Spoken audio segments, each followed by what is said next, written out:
The preseason is over, and yet big questions abound, including something that maybe was brought up by Brian Dabble in the post-game presser regarding a high-profile, very expensive wide receiver in Kenny Golladay. Let's dive in on that and some of those roster cuts next.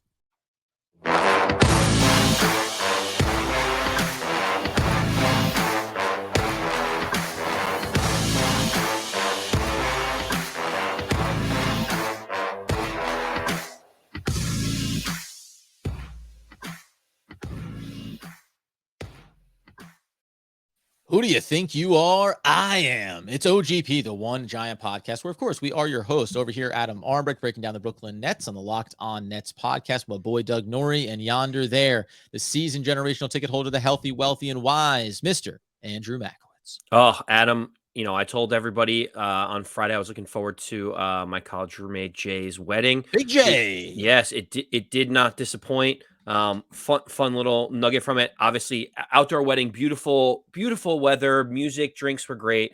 But I figure, fun little fact was from Jersey Shore, Snooki was in the wedding party, so it was funny to see a familiar face from television jumping around, dancing around at the wedding.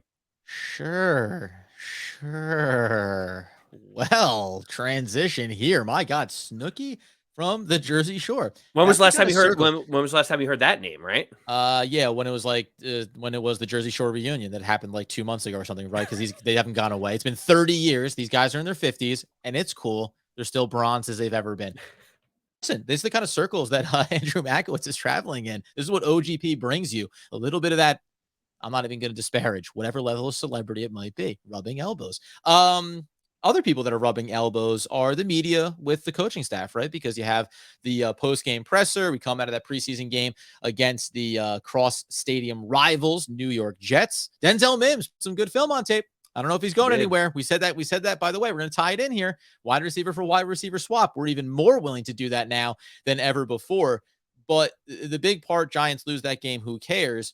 A big narrative, I think, overall that we brought up last episode and will be the theme here as cut down day comes tomorrow, Tuesday at 4 p.m. Then you get waiver claims in on Wednesday. So a lot of potential movement here for the Giants, but it's about this youth versus experience narrative that has been building over the course of this offseason because the Giants are a team that are rebuilding this roster under Joe Schoen and with Brian Dabble and the new coaching staff at the helm. Kenny Golladay, you might not know this, Andy, is considered a veteran in the NFL. He's also considered to be a guy that has had a bit of a difficult offseason. And Brian Dabble essentially, I think, just kind of fumbled over his words and phrasing a little bit more than anything else. But my God, the New York media was ready to pounce. And we as well will at least take a little bite of the chum in the water. Yeah, so Kenny Golladay has not had a great preseason so far. I think that can go without saying. People are showing him summarized by the whiff on the outside there in the pass protection, which I think is being over for what it was or was not, but continue. Yes. So obviously there's videos of him not getting in and out of cuts in training camp the way that he should. People were saying he was dogging it. I don't know. It's training camp. You're a veteran, as you said before, Adam.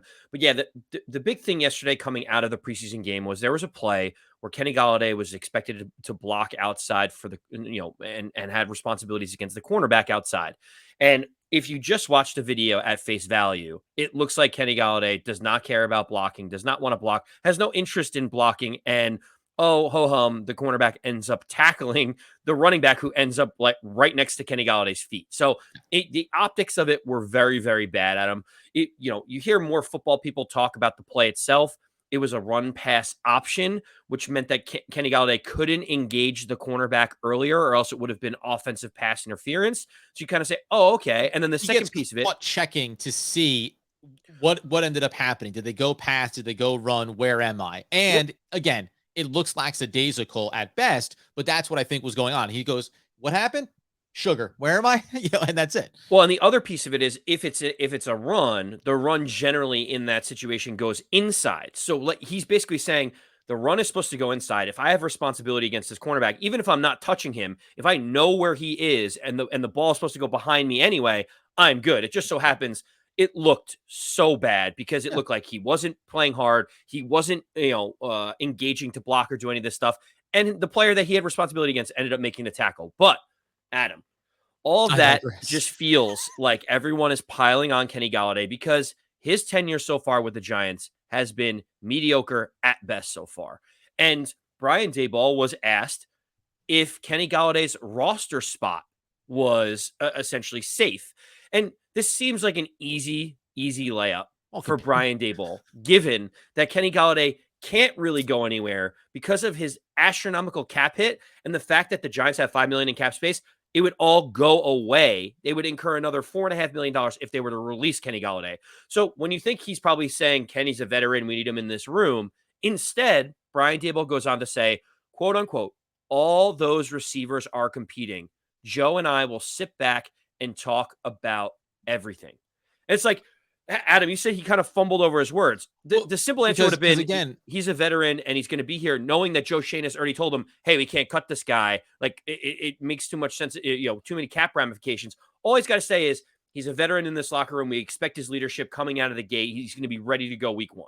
Right. Now, again, he goes on to say, Kenny has done everything that we've asked of him in camp. Again, that's where I'm labeling as like he fumbles over his words, because as you continue to go through the press conference, he basically says like, yeah, he's done everything we've asked him to do, blah, blah, blah. It's a new system. Again, if we're going to give leeway to Daniel Jones or leeway to the offensive line, whatever it may be, if you're going to do that, then you should also apply it to Kenny Golladay. Now, for me personally, the reason why I think this is comical is because I, as you know, Andy, have been saying Kenny Golladay is not integral to the success of the New York Football Giants this year. And if you're going to think that he's going to be, then you're going to be sorely disappointed and your outlook of the season is going to drastically change.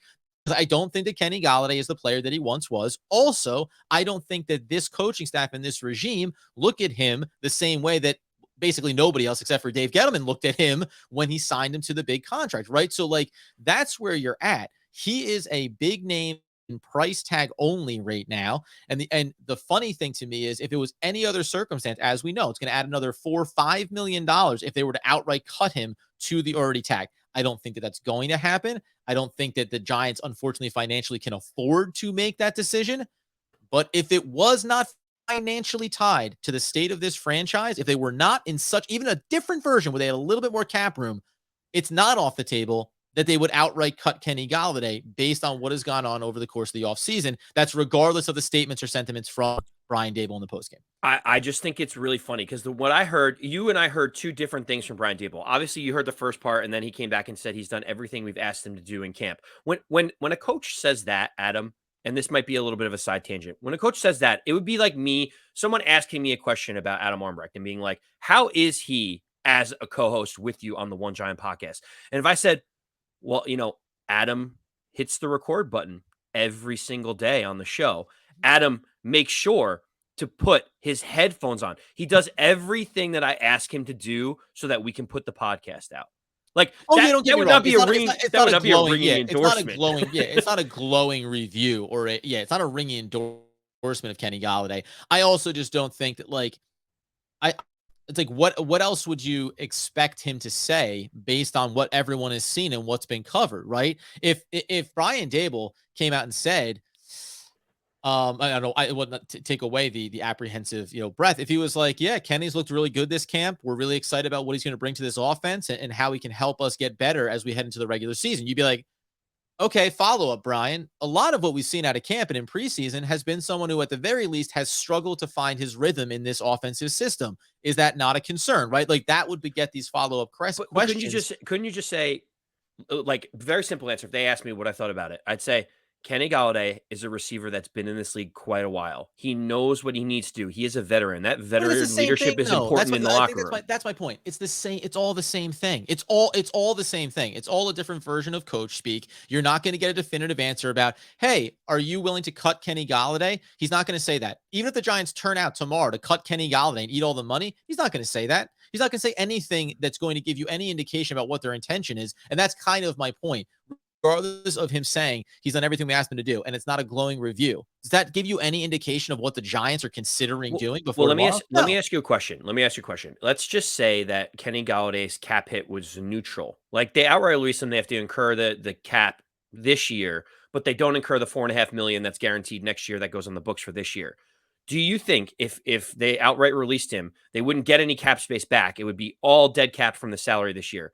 Do you think that the Giants would pull the trigger and just say, I don't no, they wouldn't, because I don't think to, and specifically has to do with the rest of the wide receiver core, and we can kind of expand this a little bit into yesterday's game and some, positives we saw. Richie James was back out there on the field. This big discussion around him or CJ Board feels like that's a part of this room that has to be discussed. Sills, a great Dan Dugan post going back to last week where he highlighted what the reps were between quarterback and wide receiver targets. And if you follow the paper trail on that, Kenny Golladay was at the top of the list with target from Daniel Jones in preseason. And that was kind of, I think, what informs this as well. But it's the broader conversation you have in the wide receiver room. We're not sure what's going to happen with Darius Slayton. Is he here? Is he not here? Looks like he may be further away than closer to making this roster.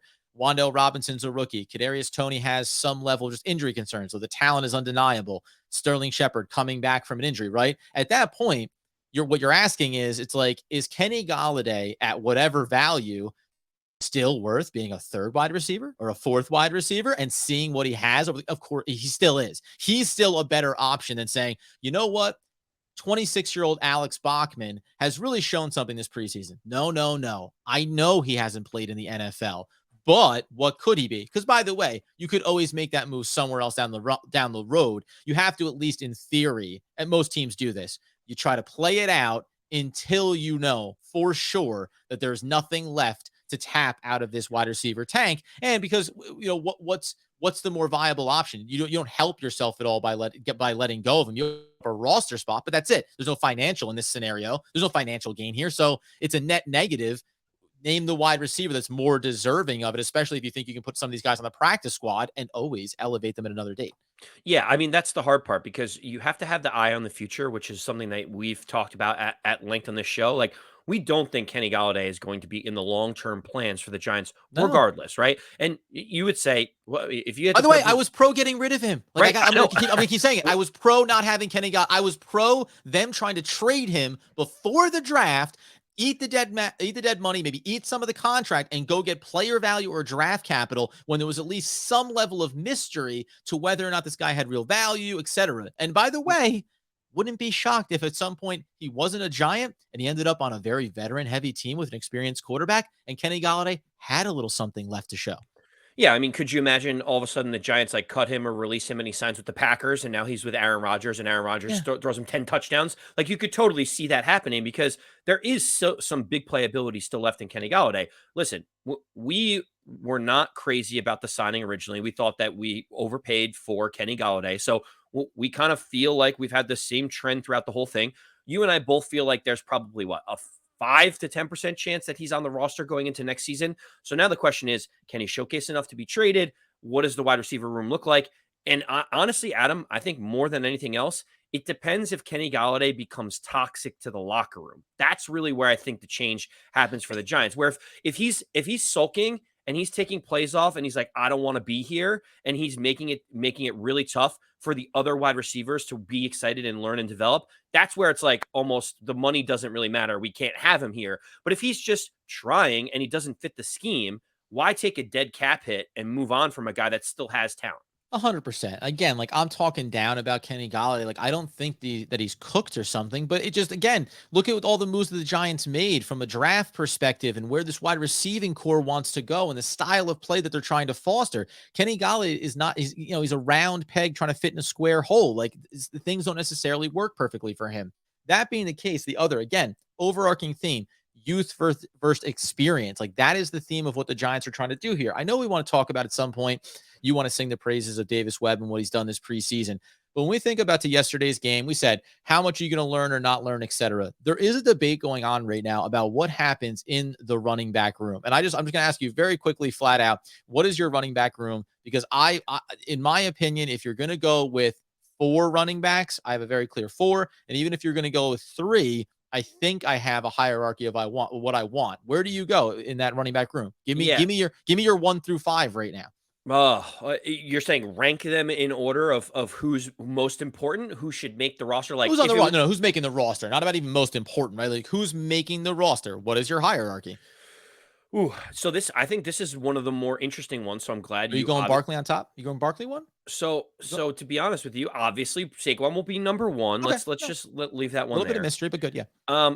For me, the second one is Antonio Williams. He really is. He has done every single thing that you would hope that you had seen from him. He showed the flashes of why he had 5 yards a rush in Buffalo, and he's brought that pass catching option to the Giants. You know, if we're gonna go three, and we're gonna Mhm. do other considerations, I'd rather keep Jay Corbin as my third, knowing that he is a talented rookie undrafted. Feels like we're just scratching the surface in what he is and can be in this league. And I think if we're taking four, that's where Gary Brightwell's special teams ability comes in. I don't think seeing those 3 snaps from Matt Breida showed me anything that I would say he deserves a roster spot over Antonio Williams or Jay Corbin, given the upside on them. So if you're only going three, I actually think Jay has a better chance of making the roster because I think he has a better chance of being claimed by another team. If we're going to go forward, that's where Brightwell special teams comes into play. So the bottom line being, I think we're both in agreement that I don't know what is the function of Matt Breida. I liked him when they brought him in. I said I was a fan of it, but you got to let what happens in preseason influence how you look at it. And to your point, Matt Breida hasn't been out there. And I'm not going to judge the carries behind, a fifth string offensive line, but he hasn't been able to be out there. And the other players that have been out there have looked really strong. Now, has Jay Corbin been perfect in everything? No. Is his yards per carry a little bit lower than maybe Williams or than Gary Brightwell? Sure. But he's also the undrafted rookie that you feel pretty good about and probably has out of this entire group, you'd say, although I guess Williams could have some real longevity here beyond this season, potentially. He's not old, but you'd say Jay Corbin is the one you could be the most excited about going forward. I like Brightwell as well, and the special teams factor matters here. I'll be very curious to see if the Giants go 3 running backs for the opening 53 man roster. If they're willing to go a fourth because they've looked so good, then I love it. I mean, Matt Breida, easy one that is say you can cut him, you can let him because you can have and you can put it Williams and you can debate where Corbin is in that mix, and then Gary Brightwell. I think that. Do I think that Corbin would be claimed off of waivers if they cut him and he wouldn't get to the practice squad? Not necessarily, because the running back field is wide open. A lot of experience, established running backs are going to be let go, including a guy like Matt Breida, that other championship caliber teams this season are going to look at more favorably than a young player. But I tend to agree with you. Injuries now for Brightwell. It's like if you're only going 3, I think I'd rather see Corbin be atop that list. So it'll be fun to watch. The bottom line is I hope that the Giants go with youth over veteran experience, because this season is about, as I've been saying, it's about developing the young talent. It's about cleaning up the cap room, preparing for a big offseason financially next year. We don't need to talk about too much about the receiver room. I think it plays itself out. One of the notes was like, everyone's been saying that David Sills has earned that roster spot here for himself. I tend to agree. And again, especially when you think about Kenny Golladay and what's going well or not. Just your brief sentiment on, I'm looking at it right now, just to remind everybody, this is ahead of yesterday's game, but Daniel Jones didn't play.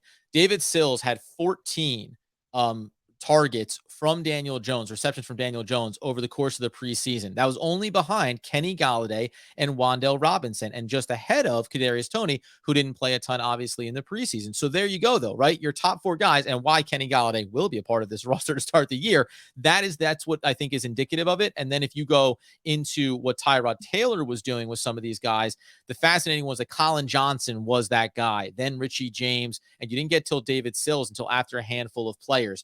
I think it's the amount of targets you saw with Daniel Jones that makes you think he should be a part of this group. The debate becomes about, CJ Board, Richie James, and frankly, it doesn't really matter to me. I don't care. You can take anybody. You can have both of them to be gone. I think the top end of this roster, the wide receiver group, at least for right now, is set. Yeah, so I think obviously Colin Johnson getting hurt kind of I think cleared up the wide receiver room a little bit more, knowing that Yeah, made it a there's a little cleaner. little less decisions to be made.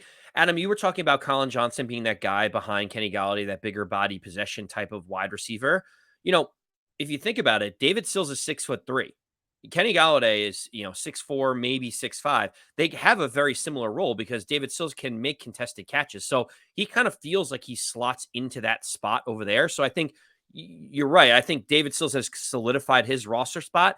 And to be honest with you, we could have this big, grandiose debate, but I'm with you again. It's like if you decide on Richie James, if you decide on CJ Board, if you decide on Alex Bachman, like what I can't get mad over any of them. Clearly, the last wide receiver that you're going to pick on this team fills a very specific use case for whatever it is that you need. Do you need Yeah. an additional slot person to be able to help out in case Sterling Shepard doesn't look healthy early? Do you need the special teams work because you didn't resign Gary, have Gary Brightwell on the squad, and now all of a sudden CJ Board's kick and punt return becomes more important? Like, there are so many different ways that you could dice and splice it. So that for me, Adam, I'm with you. Whatever you need from that last wide receiver spot, if you pick Richie James over CJ Board, I'm not. We're not going to be protesting outside of MetLife, right? No, and I think, and by the way, Jalen Moore, who's out there wearing 87, caught me off guard. I was like, no, Sterling Shepard, hold on. Okay. It's funny because he kind of looks like he is a different model of wide receiver relative to this group in a lot of ways. And I think, as a lot of people are reporting, his chance to maybe make it through the practice squad is something I think the Giants would like to see happen. So they have this safety valve. Like, that's the funny part. Guys that come in at the last possible second as they're getting cut from other teams, it's hard to wrap your head around of, now, if this player had been on the roster all off season, how would we be talking about them? And that's, I think, we're going to talk about here in the safety room, where you change your mentality a little bit about a guy who was brought in mid-flow, has been here for a few weeks now, but looks a little bit different. So Moore is a guy to keep an eye on. I think Bachman, you get him through the practice squad as well. Everybody else throws by the wayside. Although Toya Bowen, I don't know, man. I mean, the guy's out there. He's making moves. how can we really be too negative? We're not going to talk tight ends here, short of saying Daniel Bellinger had a couple of explosive plays yesterday. It's just nice to see his continued development. Like, Got he's going dinged to up be a that. little bit.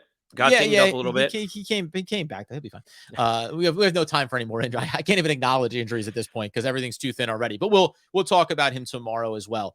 Let's go to the safety room on the defensive side of the ball. There's other things I want to talk about just from a defensive standpoint. A very specific player that also stood out yesterday. And I'll go by Pop.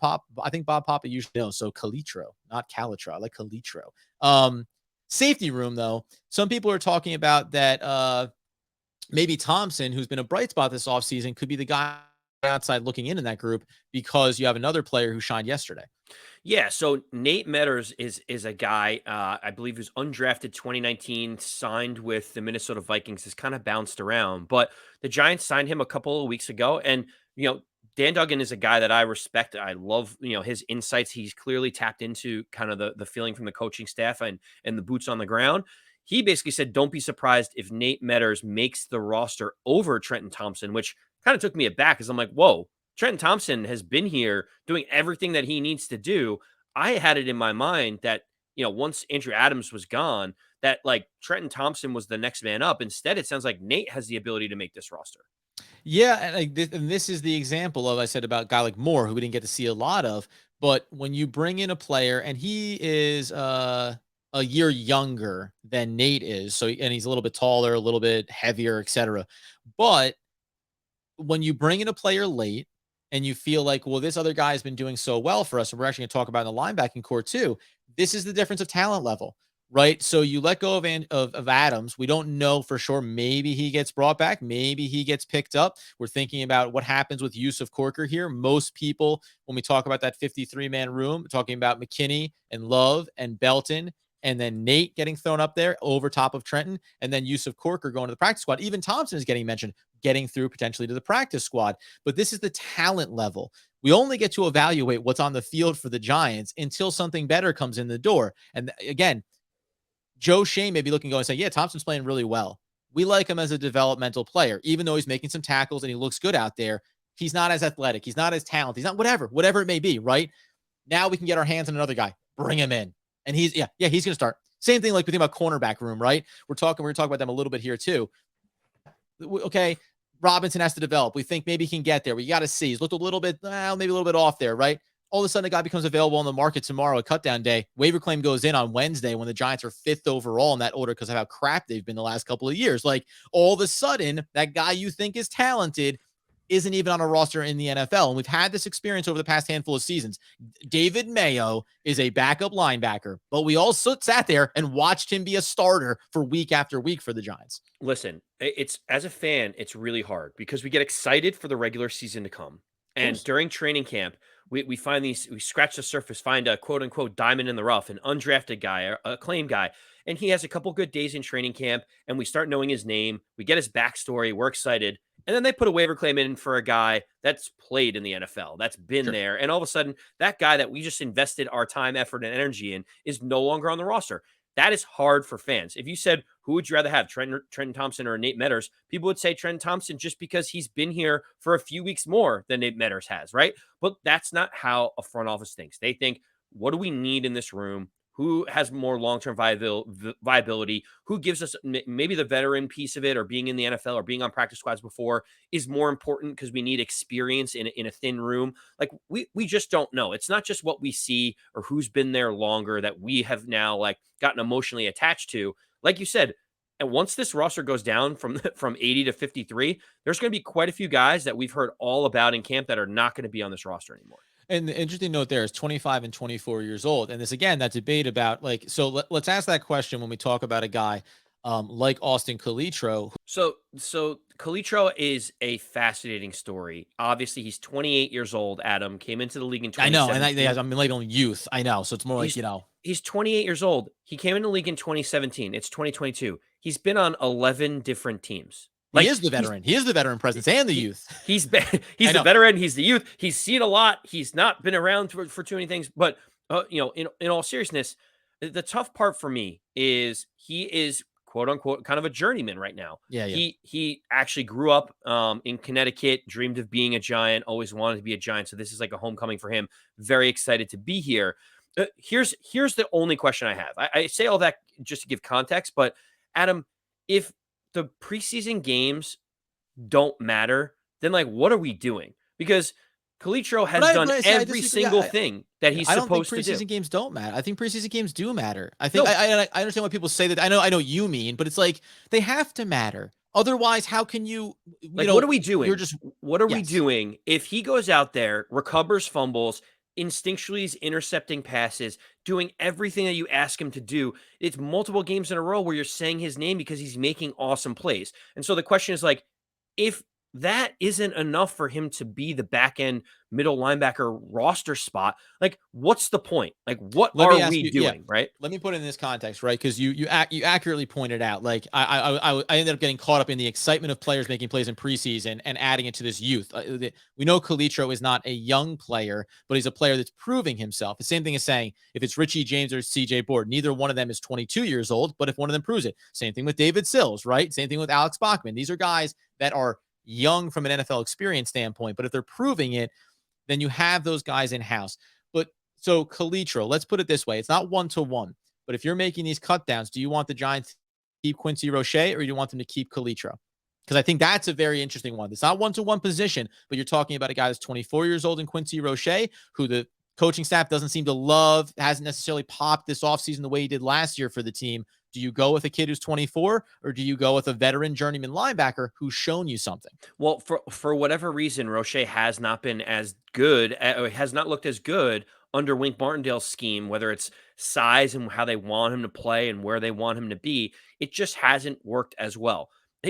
To be honest with you, there's more talent with Quincy Roche and there's more upside with Quincy Roche. I will say that. The Giants are very, very thin at linebacker, especially the middle linebacker. And my question to you is, do you take the talent or do you kind of go with what the locker room is probably thinking? And it's like, hey, this guy's working his tail off to make the roster. He's making all the plays. If you end up just taking the guy that like, oh, he hasn't really shown it, but maybe he will, over the guy that's doing everything literally you've asked for him and more, like what does that say to the players that are trying to make the roster at other spots too? Like that's the tough part that I have in my mind around this. And even Carter Coughlin would be the apt maybe 1-to-1 ratio here, right? He's young. Has he shown you anything really this offseason? Maybe not. A little bit of special teams value. Looks like Cam Brown has really moved his needle in the right direction. Yeah, this is the push and pull because to me, everything should be about the young players and developing that talent and taking the risk reward of it. So in this case, like I like Calitro. I think that he's popped. I think that we need to see him. And I think that he's probably a good guy to have in the locker room. Also, in the year that isn't really about wins or losses, taking the risk of Quincy Roche maybe panning out and saying, hey, he's a backup rotational piece and we bring him back on a 3-year deal next off season. And it's not going to cost a lot. You're going to have tons of money to spend, but maybe he fleshes himself out a little bit. It's the same thing about a guy like Cam Brown. Cam Brown's been maybe the best special teams player that the Giants have on their roster. And also, you can make the case, has he done anything as a linebacker, though? Why not keep Thompson over him? No, we might be able to develop him underneath Wink Martindale in a way that's going to look different over the next couple of years, right? So all these things are happening simultaneously. And to steal Andrew's thunder a little bit, at the end of the day, it's going to be fascinating to see the choices that the Giants make here, because they are, as we said, 5th in the waiver claim order. So when you look through this roster and you think, we didn't even talk about, the offensive line and what's going to happen there, I think a lot of things can kind of be set in stone. We're going to update the fact that Shane Lemieux is not going to play week 1, and that's problematic short-term and long-term for that player being a 5th round pick from a previous regime. Just everything feels very much in a state of flux in spite of what you and I talked about. There's only so many decisions to make here for this roster, right? There's only so many positions up for debate. And what the Giants do, though, as cuts happen and waiver claims get placed, will tell you everything you need to know about where they think this team is, and if they see other young talent that they'd like to try to develop this year, as opposed to occupying something with a guy like Nick Williams on the defensive line, a veteran who's also looks pretty good, but does that matter as much as the possibility of identifying young talent? And Adam, keep in mind when you talk about this, how things are going to get cut down. We didn't want to talk about injuries, but injuries are so huge for the Yep. Giants right now. There's so many injuries that it's going to impact who actually makes the roster. And the very simple for me at the end of the day on this is, think about Kayvon Thibodeau being hurt. Think about Azeez Ojulari being hurt. 2 of our defensive ends are already hurt. That probably makes Quincy Roche more valuable if either or both of them can't go week 1. You have to have him out there. It could mean O'Shane Ximines moves Or up the list because you need a spot, veteran. Right? Yeah, like that's the hard part. And when you think about Shane Lemieux taking up a roster spot, we're getting even thinner at the offensive line position.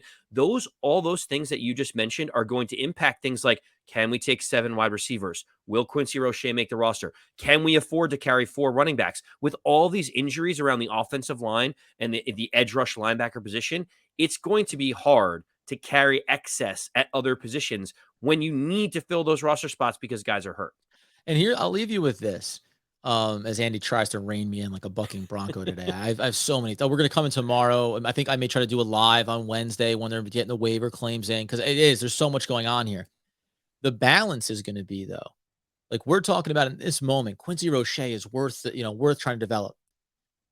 Wins or losses aside, what happens when he's in there week 3 and he's not making the play, right? Then you're like, we're all going to go, come on, man. O'Shane Ximines last couple of years, right? Like, hey, buddy, if you can't cut it, you can't be on this roster. And that's when you'll start to go, maybe a 28-year-old whatever could have been more worth it, right? If Carter Coughlin is there over Calitro and Carter Coughlin isn't making the play, he's missing the tackle, you're going to turn around and go, listen, maybe he was 28 and maybe wins and losses don't matter, but I sure am pissed off on Sundays when I'm not seeing the plays get made. That's the push and pull of all this, because we want the team to be competitive. We want the team to go out and try to win games. First and foremost, I want them to win. I don't care what it costs them in the long run. I want the satisfaction of winning games. And yet we know under Joe Schoen and the new staff, there has to be this bigger picture at play here in every short-term choice they make. Get us over on YouTube, man. Get on the comments. You don't even, you can tell me that Calitro's 28. I'm going to hear that over and over again. I'm revved up here. I'm gassed up, friends. We got a lot of things to sort through. Get that podcast feed. We're really going to be diving in on all this stuff over the next couple of weeks. This is it, man. This is prep for Tennessee now. That's what we're going to be turning over to as this week concludes and we head into next week. You obviously get those podcast needs fulfilled. Get in on the conversation. Until next time, as Andy Makowitz wants, needs, and nay, demands the people know. As always, let's go Big Blue.